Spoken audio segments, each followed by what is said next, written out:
नमस्कार, स्वागत है आप सभी का डीडी न्यूज के इस खास बुलेटिन एक्सप्रेस 100 में, जहां हम आपके लिए लेकर आते हैं राजनीति, मनोरंजन, देश दुनिया, खेल और व्यापार जगत की सभी बड़ी खबरों को एक्सप्रेस यानी फटाफट अंदाज में। मैं हूं रेशमा, तो देखिए खबरें तेज रफ्तार से। ब्राजील के राष्ट्रपति लुइज इनासियो लूला दा सिल्वा भारत के दौरे पर हैं। आज उनका नई दिल्ली स्थित राष्ट्रपति भवन में औपचारिक स्वागत किया गया। राष्ट्रपति द्रौपदी मुर्मू और प्रधानमंत्री नरेंद्र मोदी ने राष्ट्रपति लूला का गर्मजोशी से स्वागत किया। अतिथि राष्ट्रपति को वहां गार्ड ऑफ ऑनर भी दिया गया। ब्राजील के राष्ट्रपति के साथ एक उच्च स्तरीय प्रतिनिधिमंडल भी भारत आया है। इसमें शीर्ष मंत्री और बिजनेस लीडर्स शामिल हैं। ब्राजील के राष्ट्रपति लुइज इनासियो लूला दा सिल्वा ने राष्ट्रपति महात्मा गांधी को श्रद्धासुमन अर्पित किए। ब्राजीली राष्ट्रपति ने नई दिल्ली के राजघाट जाकर बापू को नमन किया। राष्ट्रपति लूला का भारत का ये छठा दौरा है। भारत और ब्राजील एक दूसरे के करीबी मित्र रहे हैं। दोनों देशों के बीच 2006 से रणनीतिक साझेदारी है। ब्राजील के राष्ट्रपति लुइज इनासियो लूला दा सिल्वा ने नई दिल्ली में प्रधानमंत्री नरेंद्र मोदी से मुलाकात की। पीएम ने हैदराबाद हाउस पहुंचने पर अतिथि राष्ट्रपति का गर्मजोशी से अभिनंदन किया। प्रधानमंत्री नरेंद्र मोदी और ब्राजील के राष्ट्रपति लुइज इनासियो लूला दा सिल्वा नई दिल्ली में द्विपक्षीय वार्ता करेंगे। दोनों नेता द्विपक्षीय संबंधों के सभी पहलुओं की समीक्षा करेंगे। विदेश मंत्री डॉक्टर एस जयशंकर ने ब्राजील के राष्ट्रपति लुइज इनासियो लूला दा सिल्वा से मुलाकात की। विदेश मंत्री ने अपने सोशल मीडिया प्लेटफॉर्म एक्स पर इस मुलाकात की 2 तस्वीरें साझा की और राष्ट्रपति लूला दा सिल्वा के गर्मजोशी भरे शब्दों और मार्गदर्शन के लिए आभार व्यक्त किया। उन्होंने ये भी विश्वास जताया कि आज शाम प्रधानमंत्री मोदी के साथ उनकी बैठक से भारत ब्राजील रिश्तों को और अधिक मजबूती मिलेगी, जिससे दोनों देशों के बीच सहयोग की नई राह खुलेगी। प्रधानमंत्री नरेंद्र मोदी आज वीडियो कॉन्फ्रेंसिंग से HCL फॉक्सकॉन के इंडिया चिप प्राइवेट लिमिटेड परियोजना के शिलान्यास समारोह में शामिल होंगे। वे परियोजना उत्तर प्रदेश के यमुना एक्सप्रेसवे औद्योगिक विकास प्राधिकरण में स्थापित हो रही है।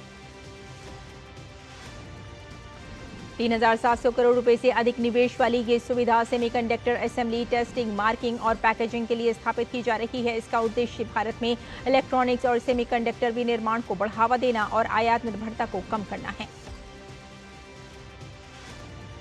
ये परियोजना मोबाइल, लैपटॉप, ऑटोमोटिव और उपभोक्ता इलेक्ट्रॉनिक्स जैसे क्षेत्रों को समर्थन देगी। साथ ही रोजगार सृजन और कौशल विकास को बढ़ावा मिलेगा। भारत की सेमीकंडक्टर उद्योग में स्थिति को भी ये पहल मजबूत करेगी।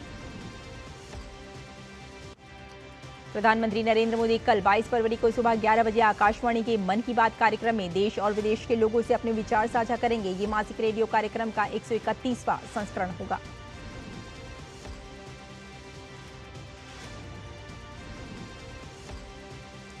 कार्यक्रम का प्रसारण आकाशवाणी और दूरदर्शन के समूचे नेटवर्क, आकाशवाणी समाचार वेबसाइट और news on air mobile app पर किया जाएगा। इसका सीधा प्रसारण AIR न्यूज, DD न्यूज, प्रधानमंत्री कार्यालय तथा सूचना और प्रसारण मंत्रालय के YouTube चैनलों पर भी होगा।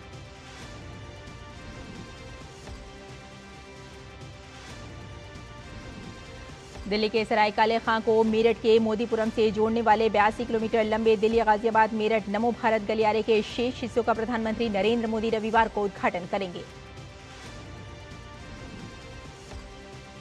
नमो भारत के उद्घाटन के साथ साथ 13 स्टेशन वाली 23 किलोमीटर लंबी मेरठ मेट्रो की भी शुरुआत की जाएगी। दिल्ली में सरायकाले खां और न्यू अशोकनगर के बीच 5 किलोमीटर का खंड और मेरठ दक्षिण से मोदीपुरम तक 21 किलोमीटर के खंड का काम अब पूरा हो चुका है। गुवाहाटी के अर्जुन भागेश्वर बरुआ खेल परिसर में आज CRPF का 87वां स्थापना दिवस मनाया जा रहा है। इसका मुख्य आकर्षण वार्षिक परेड है। पूर्वोत्तर से पहली बार आयोजित हो रही CRPF के स्थापना दिवस परेड में केंद्रीय गृह मंत्री अमित शाह बतौर मुख्य अतिथि शामिल हुए। केंद्रीय गृह मंत्री अमित शाह ने कार्यक्रम को संबोधित करते हुए कहा, CRPF देश की आंतरिक सुरक्षा को मजबूत कर रही है। साथ ही हमारे जवानों के कारण पूर्वोत्तर में शांति स्थापित है। इसके अलावा गृह मंत्री अमित शाह ने CRPF के बलिदान को याद करते हुए कहा, CRPF देश के आंतरिक सुरक्षा को मजबूत स्तंभ है और अपनी बहादुरी दिखाते हुए पाकिस्तानियों को डटकर मुकाबला किया। वर्जीनिया में आयोजित स्पेस नेक्स्ट कॉन्फ्रेंस में भारतीय दूतावास की कार्यवाहक प्रमुख नामाग्या खम्पा ने भारत की नई अंतरिक्ष अर्थव्यवस्था पर अपने विचार साझा किए। उन्होंने बताया कि नीतिगत सुधारों से भारत के अंतरिक्ष क्षेत्र में बड़ा बदलाव आया है, जिससे 400 से अधिक स्पेस स्टार्टअप्स उभरे हैं। नामाग्या खम्बा ने भारत और अन्य देशों के बीच अंतरिक्ष सहयोग की यात्रा का भी जिक्र किया, जिसमें 1963 में साउंडिंग रॉकेट से लेकर NISAR और मानव अंतरिक्ष उड़ान तक का सफर शामिल है। 16 फरवरी से शुरू हुई AI इम्पैक्ट समिट में अब तक 5 लाख से ज्यादा लोग पहुंचे। सम्मेलन के दौरान AI इंफ्रास्ट्रक्चर में $250 बिलियन के निवेश और $25 बिलियन वेंचर कैपिटल निवेश का ऐलान हुआ। अश्वनी वैष्णव ने बताया 70 देशों ने भारत के AI समिट आउटकम का समर्थन किया और उम्मीद है कि 80 देश इसका समर्थन करेंगे। पिछले सम्मेलन में यह आंकड़ा 60 देशों का था। सरकार ने कहा कि जल्द ही AI मिशन 2.0 पर काम शुरू होने जा रहा है। वहीं आज से उत्तर प्रदेश में सेमीकंडक्टर फैसिलिटी की शुरुआत होगी, तो साथ ही 28 फरवरी को माइक्रोन फैसिलिटी से उत्पादन की शुरुआत की घोषणा होगी। IMF की प्रबंध निदेशक क्रिस्टेलिना जॉर्जीवा ने दिल्ली में AI इम्पैक्ट समिट में भारत की जमकर तारीफ की। उन्होंने कहा कि भारत का विकसित भारत बनने का सपना अब हकीकत के करीब है और AI की मदद से देश की तरक्की की रफ्तार तेज हो सकती है। जॉर्जीवा ने यह भी बताया कि भारत की तेजी से बढ़ती तकनीकी ताकत से 2047 तक $30 ट्रिलियन की इकोनॉमी बनने का लक्ष्य हासिल किया जा सकता है। उन्होंने भारत की डिजिटल शक्ति को दुनिया के लिए एक मिसाल बताया। हरिद्वार स्थित देव संस्कृति विश्वविद्यालय DSVV के प्रोफेसर वाइस चांसलर डॉक्टर चिन्मय पांड्या ने कहा कि AI के आने के बाद से बहुत सारी चीजें बेहतर हुई हैं और आज की तारीख में मानवीय सभ्यता का ऐसा कोई आयाम अछूता नहीं रहा है जिस पर AI के पद चिन्ह न पड़े हों। देश लाल आतंक के स्थायी खात्मे की तरफ तेजी से बढ़ रहा है। इसी कड़ी में छत्तीसगढ़ के बीजापुर में फरसेगढ़ और तरुण पुलिस स्टेशनों के अधिकतर क्षेत्र में बने कुल 4 माओवादी स्मारक कल गिरा दिए गए। माओवाद को पूरी तरह खत्म करने और इलाके में हमेशा के लिए शांति, सुरक्षा और विकास लाने के लिए सुरक्षा बल माओवादियों द्वारा बनाए गए हिंसा के सभी निशानों और डर के बचे हुए हिस्सों को सुनियोजित तरीके से खत्म कर रहे हैं। पश्चिम बंगाल में 56 लाख विवादित आवेदनों को लेकर सुप्रीम कोर्ट ने न्यायिक अधिकारियों को जिम्मेदारी सौंप दी है। कोलकाता हाई कोर्ट के मुख्य न्यायाधीश की अध्यक्षता में एक बैठक आज आयोजित होगी, जिसमें विवादों का निपटारा करने की रूपरेखा तैयार की जाएगी। बैठक में राज्य सरकार और चुनाव आयोग के प्रतिनिधि, पुलिस के महानिदेशक, राज्य के एडवोकेट जनरल समेत प्रमुख अधिकारी शामिल होंगे। सुप्रीम कोर्ट ने इन विवादों को 7 से 10 दिनों में सुलझाने का निर्देश दिया है।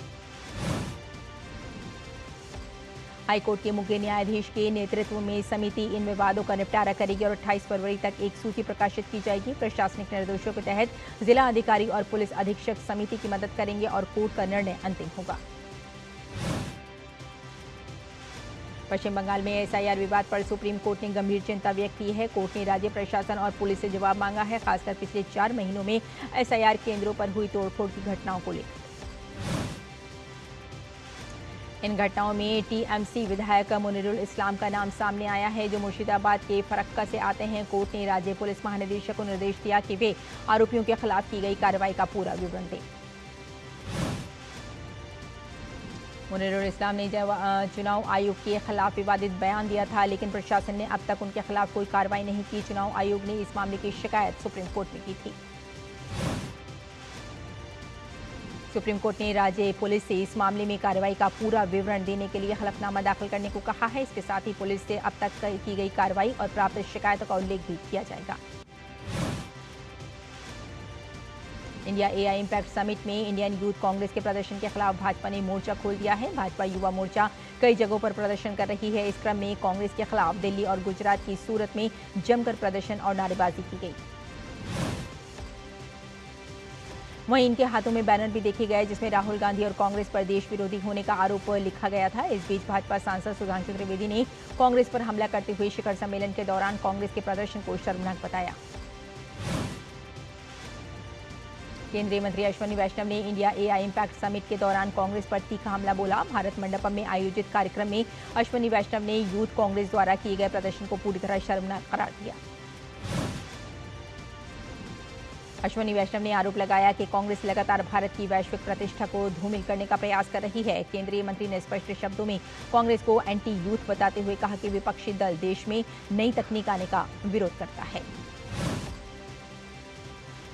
नई दिल्ली में सभी अखिल भारतीय आयुर्विज्ञान संस्थान एम्स के अध्यक्षों और कार्यकारी निदेशकों का लीडरशिप कॉन्क्लेव न्यू एम्स नेतृत्व निर्माण नई ऊंचाइयों की ओर विषय पर शुरू हुआ। और बुलेटिन में फिलहाल यहाँ रुकते हैं एक छोटे से ब्रेक के लिए, जल्द हाजिर होते हैं। आप देखते रहिए डीडी न्यूज।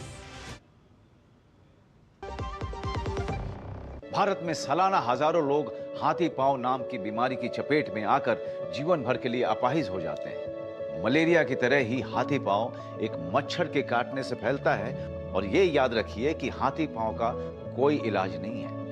गांव, शहर, अमीर, गरीब, हर जात और धर्म की रेखा पार कर किसी को भी अपनी जकड़ में ले सकता है हाथी पांव। पर डरे नहीं, इसका बचाव आसान है। साल में सिर्फ एक बार सरकार द्वारा दी हुई मुफ्त दवाएं खाएं और इस बीमारी से अपने आप को और अपने परिवार को बचाएं। याद रहे, एमडीए कार्यक्रम 10 फरवरी से शुरू होकर 2 सप्ताह तक चलेगा। दवा जरूर खाएं। स्वास्थ्य एवं परिवार कल्याण मंत्रालय, भारत सरकार द्वारा जनहित में जारी। जब धरती चीर कर निकलता है लोहे का पत्थर और मिलता है मोंगिया के जोश से, फिर तपता है, पिघलता है और बनता है फौलाद। अब होता है सरिया सारी खूबियों के साथ। मोंगिया स्टील, मजबूत देश का मजबूत सरिया। Video call. मैं सीनियर इंस्पेक्टर काली पहाड़ी चौकी से। यस, आपके पार्सल में ड्रग्स मिले हैं। ड्रग मैंने आपको अरेस्ट किया जाता है। यदि बचना चाहते हो तो 2 लाख रुपए। ये फोन पे कौन अरेस्ट करता है? तुम पुलिस नहीं है और हम बोगा मतलब मूर्ख नहीं है। यूपीआई कहता है, अगर कोई नकली पुलिस बन के आपको भी कॉल करे और डराए तो कहो मैं मूर्ख नहीं।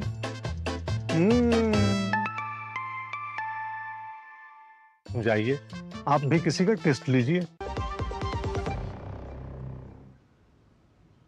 ब्रेक के बाद एक बार फिर आपका स्वागत है। आइए आगे बढ़ते हैं।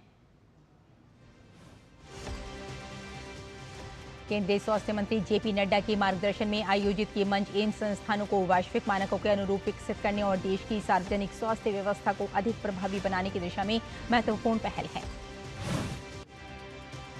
बिहार में कुख्यात नक्सली सुरेश कोड़ा ने आत्मसमर्पण कर दिया है, जिसके बाद बिहार पुलिस ने राज्य को पूर्णतः नक्सल मुक्त घोषित किया। गृह मंत्री अमित शाह के 31 मार्च 2026 तक देश को नक्सल मुक्त करने के संकल्प की दिशा में ये बड़ी सफलता मानी जा रही है।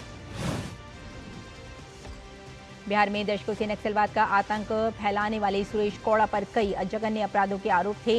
राज्य में नक्सलियों का नेटवर्क अब पूरी तरह से टूट चुका है और गृह मंत्री के संकल्प के बाद से 2025 से कोई बड़ी नक्सली घटना नहीं हुई है। आईएमडी का मानना है कि एक सप्ताह बाद फिर से एक नया वेस्टर्न डिस्टर्बेंस हिमालयी क्षेत्रों को प्रभावित करेगा, जिसका आंशिक असर उत्तर भारत के कुछ राज्यों पर पड़ सकता है। मौसम विभाग ने उत्तर भारत में तेज हवाओं, आकाशीय बिजली कड़कने और ओलावृष्टि के खतरे के बीच अच्छी बारिश का पूर्व अनुमान जताया है। दक्षिण भारत में साइक्लोनिक सर्कुलेशन के कारण 22 फरवरी तक तमिलनाडु और केरल में मौसमी गतिविधियां होने की संभावना है। खासकर समुद्री इलाकों में आंधी तूफान के साथ तेज बारिश रिकॉर्ड की जा सकती है।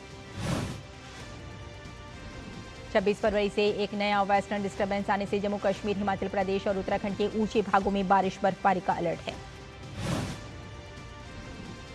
पहाड़ों से पश्चिमी विक्षोभ के कमजोर होने के कारण हिमाचल प्रदेश में मौसम साफ है, लिहाजा दिन में धूप निकल रही है, जिससे लोगों को सर्दी से राहत मिल रही है। हिमालयी क्षेत्र को छोड़ दें तो मैदानी इलाकों में तापमान सामान्य है। 22 और 23 फरवरी के बीच राजस्थान के मध्य और पूर्वी हिस्सों में एक सूखा चक्रवाती सिस्टम बनने की संभावना है। इस सिस्टम के कारण दिल्ली और आसपास के इलाकों में हवा की दिशा बदल सकती है।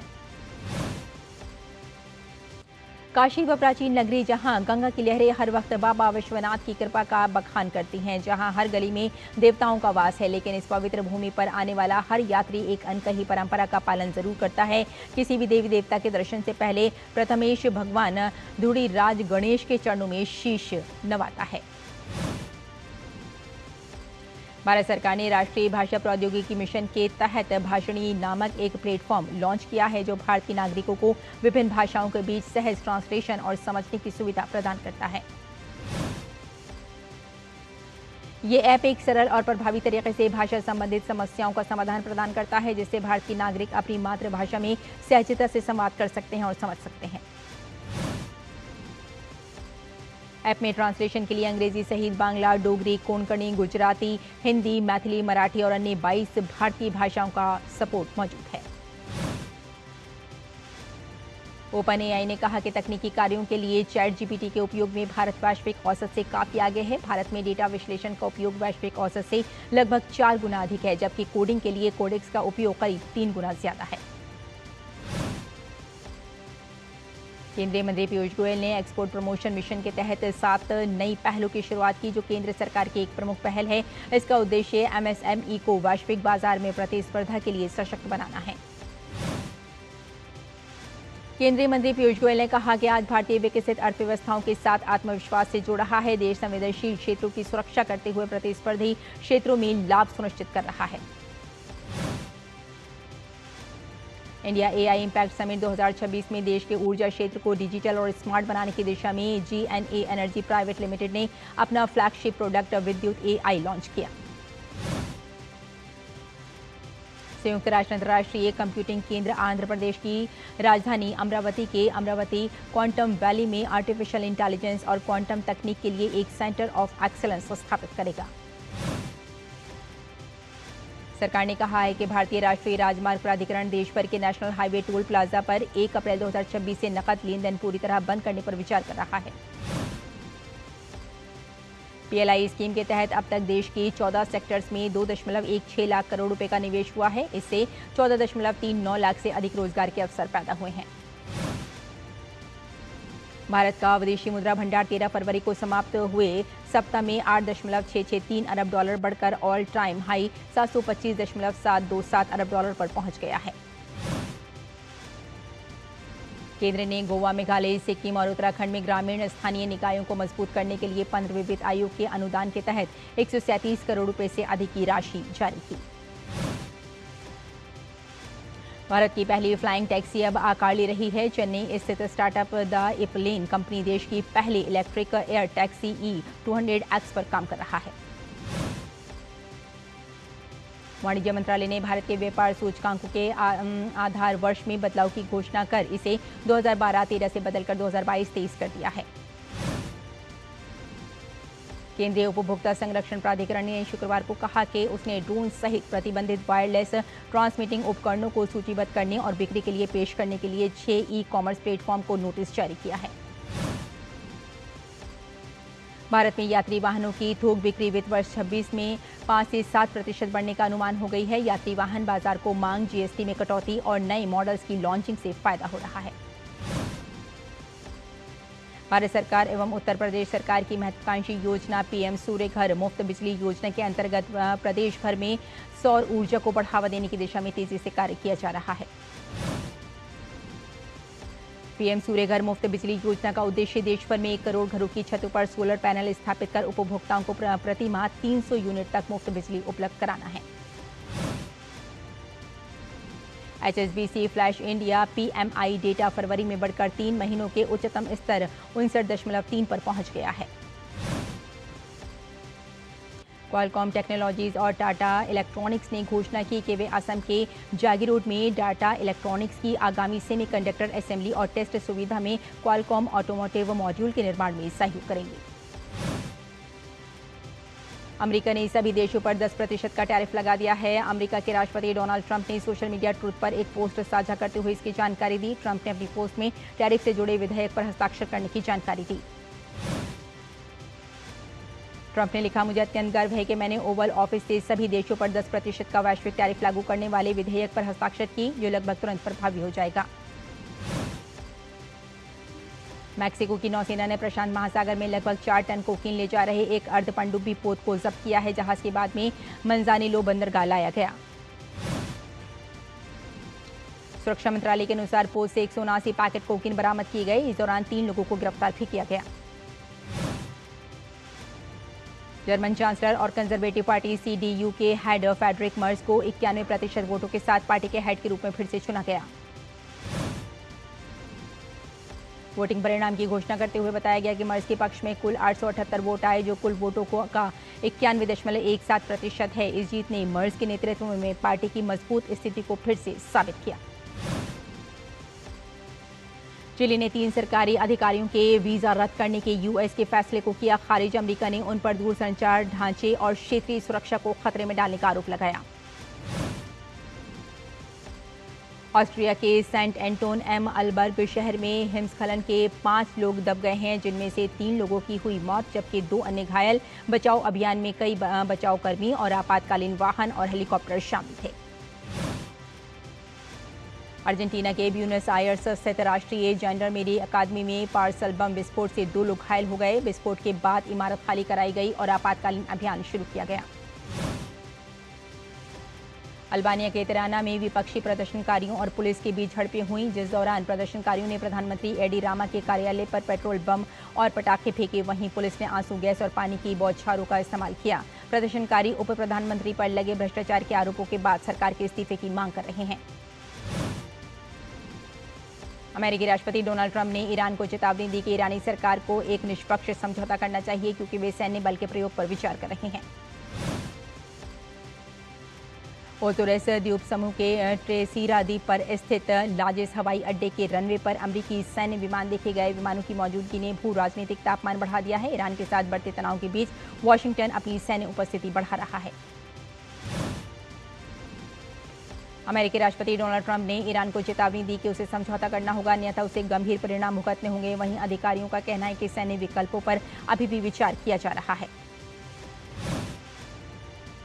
पेरू के दक्षिणी एरिक्यूपा क्षेत्र में इस सप्ताह हुई भारी बारिश के कारण बाढ़ और भूस्खलन हुआ, जिसमें कम से कम 2 लोगों की मौत हो गई। घरों, सड़कों और वाहनों को व्यापक नुकसान पहुंचा। अमेरिकी सेना ने कहा कि उसने पूर्वी प्रशांत महासागर में एक जहाज पर हमला किया, जिसमें 3 लोगों की मौत हो गई। भारत और ऑस्ट्रेलिया की महिला क्रिकेट टीमों के बीच खेली जा रही T20 सीरीज का तीसरा और निर्णायक मुकाबला आज एडिलेड में फिलहाल सीरीज 1-1 की बराबरी पर। आईसीसी T20 क्रिकेट विश्व कप में आज से सुपर 8 मुकाबलों की शुरुआत। आज न्यूजीलैंड और पाकिस्तान होंगे आमने सामने। बीमारी से उबर चुके न्यूजीलैंड के कप्तान मिचेल सैंटर्स पाकिस्तान के खिलाफ आज होने वाले सुपर 8 मैच के लिए हैं उपलब्ध। भारत कल करेगा अपने सुपर 8 अभियान की शुरुआत। भारत और दक्षिण अफ्रीका का मुकाबला कल अहमदाबाद के नरेंद्र मोदी स्टेडियम में। आईसीसी T20 विश्व कप में ऑस्ट्रेलिया ने अपना अभियान जीत के साथ किया समाप्त। अपने आखिरी मुकाबले में ऑस्ट्रेलिया ने ओमान को 9 विकेट से मात दी। पहले बल्लेबाजी करते हुए ओमान सिर्फ 104 रन पर ढेर। ऑस्ट्रेलिया ने 10वें ओवर में 1 विकेट खोकर हासिल किया लक्ष्य। Left arm spinner Keshav Maharaj होंगे न्यूजीलैंड के खिलाफ T20 सीरीज में दक्षिण अफ्रीका के कप्तान। T20 विश्व कप समाप्त होने के बाद 15 मार्च से शुरू होगी सीरीज। यूक्रेन की एलिना स्वेतोलिना ने दुबई टेनिस चैंपियनशिप में किया बड़ा उलटफेर। दुनिया की नंबर 4 खिलाड़ी कोको गॉफ को दी शिकस्त। जेसिका पेगुला ने दुबई टेनिस चैंपियनशिप के फाइनल में जगह बनाई। पेगुला ने सेमीफाइनल में अमांदा अनीसिमोवा को दी मात। दुनिया के नंबर 1 टेनिस खिलाड़ी कार्लोस अलकराज ने कतर ओपन के फाइनल में जगह बनाई। अलकराज ने आंद्रे रूबलेव को शिकस्त दी। कतर ओपन के फाइनल में कार्लोस अलकराज का सामना आर्थुर फिल्म से होगा और साथ ही फ्रांस के 21 वर्षीय खिलाड़ी फिल्स ने सेमीफाइनल में याकूब मैंसिक को हराया। इस साल के अंत तक संन्यास लेने के बारे में सोच रहे हैं ब्राजील के स्ट्राइकर नेमार। 34 साल के नेमार पिछले कुछ सीजन में चोट से हैं परेशान। ब्लैकबर्न रोवर्स ने चैंपियनशिप में प्रेस्टन नॉर्थ एंड को 1-0 से हराया। ब्लैकबर्न के लिए यूकी ओहाशी ने किया विजयी गोल। टॉटनहैम के कोच इगोर ट्यूडर का पूरा भरोसा है कि उनकी टीम प्रीमियर लीग से नहीं होगी रेलीगेट। स्पर्स फिलहाल अंक तालिका में 16वें स्थान पर। और बायर्न म्यूनिख के मैनेजर विंसेंट कोम्पानी ने होजे मोरिन्हो द्वारा नस्लीय भेदभाव पर की गई टिप्पणी को गलत बताया। विनीशियस जूनियर ने मैच के दौरान की थी नस्लीय टिप्पणी की शिकायत। तो एक्सप्रेस न्यूज में फिलहाल इतना ही। हमें यही इजाजत दें। नमस्कार।